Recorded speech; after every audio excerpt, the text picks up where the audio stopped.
Honorable Dr. Justice S. Mimlaji, Honorable Mr. Justice P.N. Prakashji, Dr. A. Tyagarajanji, Senior Advocate, Navi Sir, Balu Sir, Mr. Vijay Kumarji.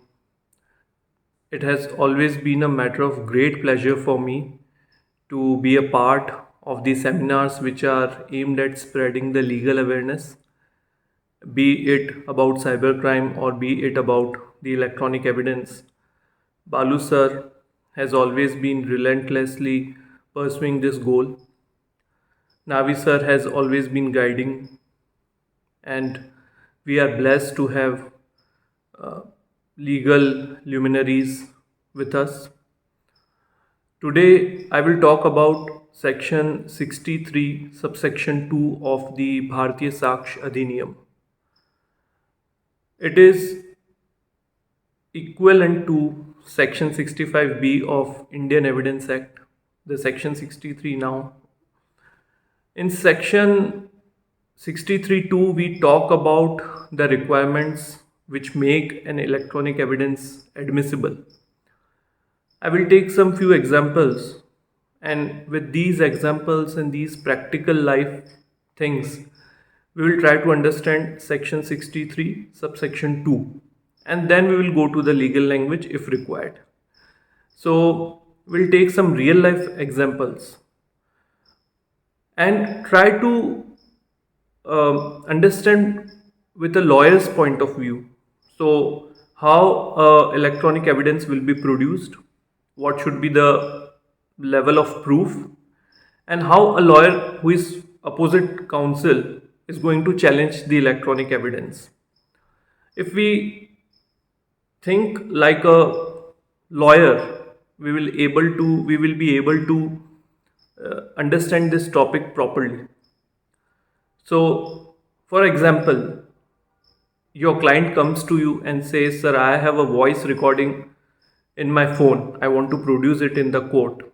It's an electronic evidence. If a client comes to you and says, "Sir, a website has an advertisement which is aimed at cheating people at large. I want to file a criminal case." So that advertisement on the website is an electronic evidence. Someone has a WhatsApp chat which proves that a person is defaming another person. The person who is defamed wants to file a civil suit, so he has to produce that WhatsApp chat. It would be an electronic evidence. CCTV is recording footages and it captures a crime, then that CCTV footage is an electronic evidence. So overall, this is the electronic evidence which is usually coming into use: emails, WhatsApp chat, voice record, video record, etc. In crimes, mobile tower location is a electronic evidence which is collected by police. So there may be various types of electronic evidence, but generally we will come across these kinds. So when electronic evidence is to be produced before the court, there are two options. Number one, the original device which contains the electronic evidence, that original device itself is produced before the court. But this method is not very practical because your client may be using the laptop in his daily use and the electronic evidence is in his laptop. It may not be feasible for him to submit the laptop with the court. Even the police stations, police personals may not be inclined to, take a responsibility of keeping the original articles, original devices in the malkhana, in the store. So there may be practical problems. Therefore, we have to, instead of submitting the entire device before the court, we have to submit it in some form. So while we store the information which is contained in a device, and when we store it from the device to something else like a compact disc, like a pen drive, and then we submit that compact disc sorry, or the pen drive before the court, this process, or we submit the printout of the chat before the court. So this is a process where we are making the court believe that what we are submitting is original. We are submitting a printout. The printout is as it is of the chat which is in the mobile. We are submitting a video. The video is as it is, as it was recorded in the CCTV. We are submitting the voice recording. The voice recording is, as it was recorded in the mobile phone. We want to convince the court. So the parameters are laid in section 63.2.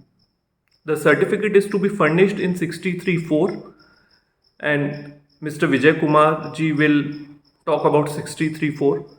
But in that certificate which will be furnished in 63.4, there are few parameters which are to be stated in that certificate, and those parameters are provided in section 63.2 of the Bharatiya Saksh Adhiniyam.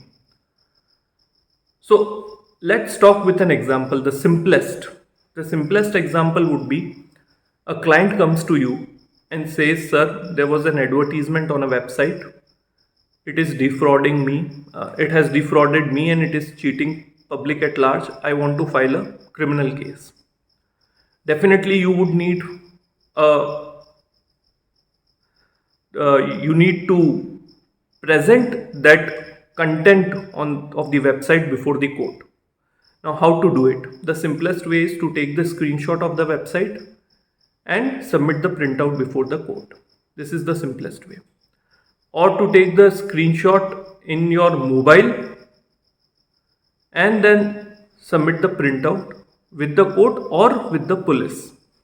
In both ways you would need a certificate under section 63 Bharatiya Saksh Adhiniyam. Only then that printout would become admissible in evidence. So let's talk of a situation where client comes to you and he says, I saw this website in my computer. It has a advertisement which is apparently defrauding people. So you will tell your client, okay, take the printout. Your client takes the printout and you submit the printout before the court. Now, as a counsel for the complainant side, our duty is to ensure that the printout that we furnish before the court, it fulfills all the requirements which are provided under section 63.2, because I am talking about only 63.2. Other requirements will be talked about by other learned speakers. So what we will do, we will furnish a certificate, and as per 63.2, your client will have to state before the court and in the certificate that I saw this website on my computer, I took the screenshot, that screenshot was saved in my computer, and then I took the printout. Now what are the requirements of 63.2? There are 4 requirements. To easily remember it, the shortcut is UFOR. UFO is very often used word, which is very curious, which is very interesting also. So you have to remember UFOR. U means the device in which the information was contained, stored, was used properly. So U. Then comes F. F means fed, that the information was fed regularly in the device. Then comes O. O means operating properly. So the device was properly operational. There was no defect which could hamper the evidence. So there is no such operational problem which can affect the accuracy of the evidence which you are producing.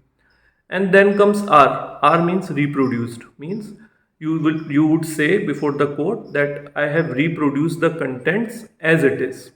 So if a chat is in the mobile, the printout is as it is of the original chat. There has been no tampering. So UFOR, use, fed, operating properly, and reproduce. First thing is you have to identify the device regarding which you are satisfying the court with these 4 parameters. So in this example which I gave, the device was computer. You took the printout.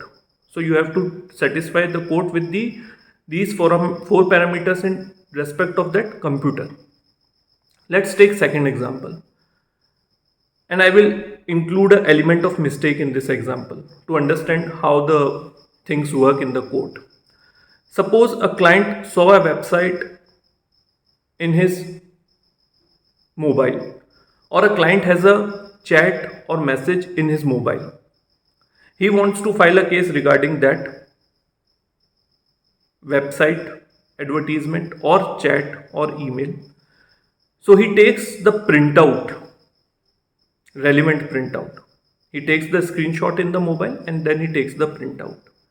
And in the certificate, he certifies that this chat is contained in my mobile. I took the screenshots and then I took the printout, and here is the printout. Now in this line which I just said, if you pay attention, you would notice there might be a missing link, because the person is saying in the code that the screenshots are saved in my mobile and I took the printout. The question comes that how from a mobile the printout was directly taken, and it may be answered also. But suppose that person has a very normal printer. The printer does not have Bluetooth, does not have Wi-Fi in it. So how will you take a printout using that old technology printer? How will you use that printer to take out printout directly from your mobile? It is not possible.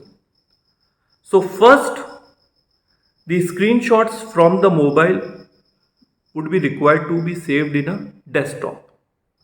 Then that desktop through a cable would be connected to the printer, and then the printout would be taken.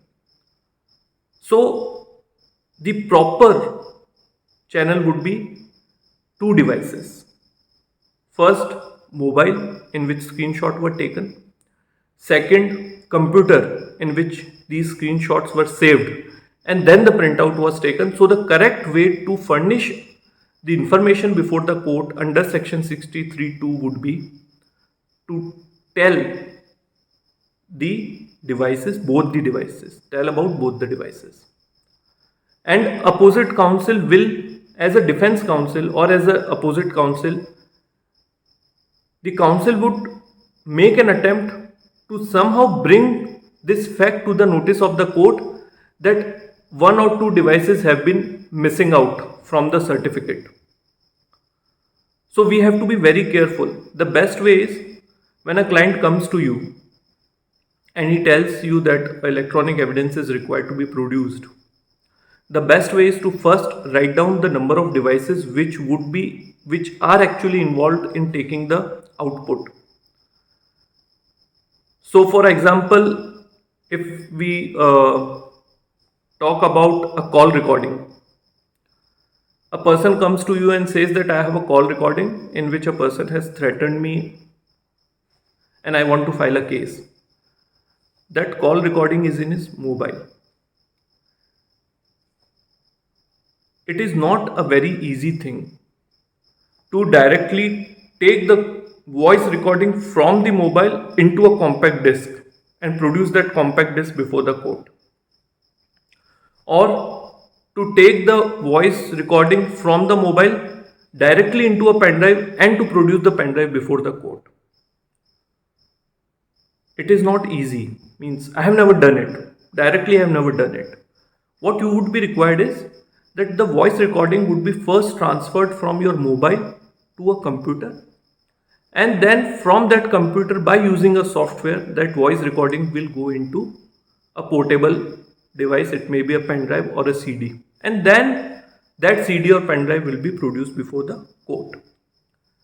Now in this entire process, just suppose the person who came to you is an old man who is not tech savvy, who is from a rural background. it would be a difficult situation. Because if you take the risk that we will make a certificate, we will, means this old man will furnish a certificate in the court saying that this voice recording is in my mobile and I transferred it into this pen drive and this pen drive is before the court. The opposite counsel will ask him that how did you transfer this audio call recording directly from your mobile to the pen drive? And it will be a very difficult question to answer because there is no answer to it. Because in between a computer was involved. So if he furnishes a certificate that the voice recording was in my mobile, I transferred it into a computer and then from the computer I transferred it into a pen drive. Here is the pen drive which has the call recording. Then the opposite counsel will again ask him that how did you transfer it from the mobile to the computer? How did you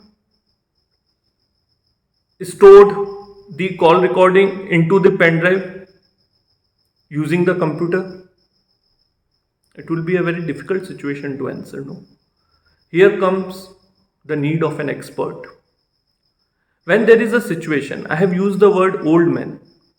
It was not intended to say a generalization that old men may not be tech savvy. It was not the purpose. The purpose was to identify witnesses who are not very tech savvy. They may be anyone. So any person who is not tech savvy, it would be very difficult for him to produce the electronic evidence before the court and to certify it as per the requirement of section 63. More so when it comes to a call recording. So what would be the approach? Means we have to think about it.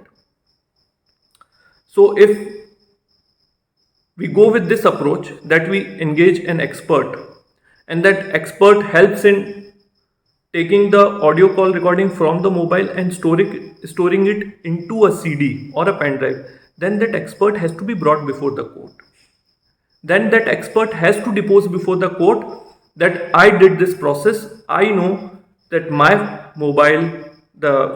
computer was used properly. It was under my lawful control. I was storing the information properly. My computer was properly operational, and it was not affected to an extent which would affect the accuracy of the file which I have produced before the court. And he has to also satisfy the court that he has reproduced the audio file as it is without any tampering in it. So that role of expert would be crucial in such situation. So when a person comes to you whose electronic evidence is to be produced before the court, we have to think, we have to first make the list of the devices and we have to think under whose control these devices are. And the certificate of only those persons under whose direct control, lawful control those devices are, that person's certificate is to be furnished before the court. There may be a situation, in this example itself, suppose there is a man who is not tech savvy, he has a call recording in his mobile, then there is an expert who saved the call recording in his computer and then he generated he stored the call recording into a pen drive. So there are two devices and both the devices are under control of two different people. The mobile, which was initially used to record the call recording, is under the control of the old man. Then the computer, which is used to transfer the file from the mobile to a pen drive, is under the control of an expert. So there are two devices, two experts. Now the question is, will we furnish two certificates under 63? We have to think about it. Because if we just go with the old man, how would he depose about the four parameters in respect of the computer? And if we just go with the expert, how would if we just go with the expert, then the opposite counsel would ask him, okay, you are saying that you have correctly transferred the file from your computer into a pen drive. But isn't it true that the original audio file is in a mobile which is not under your control? And the expert will have to say, yes, I do not have any control over the mobile in which the original audio file is contained, is stored. So that may create a problem that the expert is not able to depose regarding the mobile of the old man. So my advice would be to keep things as simple as possible. The devices which are stated in the affidavit or the certificate, we must try that the devices are under the control of single person. And when an expert is required, the expert must be experienced person who has the experience of standing as a witness before the court, who can certify and depose about the devices in use. This is another example, and I will also take example of video footages which are recorded in CCTV.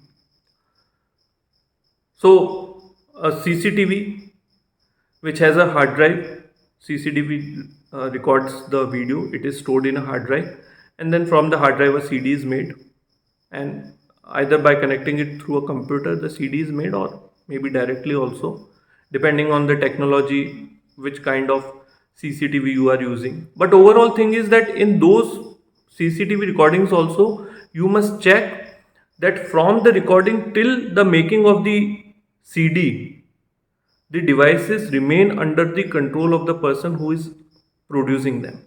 And if you are taking help of an expert, then expert must clearly state that which devices were under his control. There may be a situation that where the CCTV is recording a footage and there is no hard drive. The CCTV is recording the footage into a cloud, and the person has to download it from the cloud into a computer, then make a CD, and then furnish the CD before the court, and also satisfy the court with all the 4 parameters which are stated in section 63(2). So I will also discuss one very short cross examination which I conducted upon a witness. There was a witness who came to the court and he submitted 2 pages of a website from website Ministry of Corporate Affairs.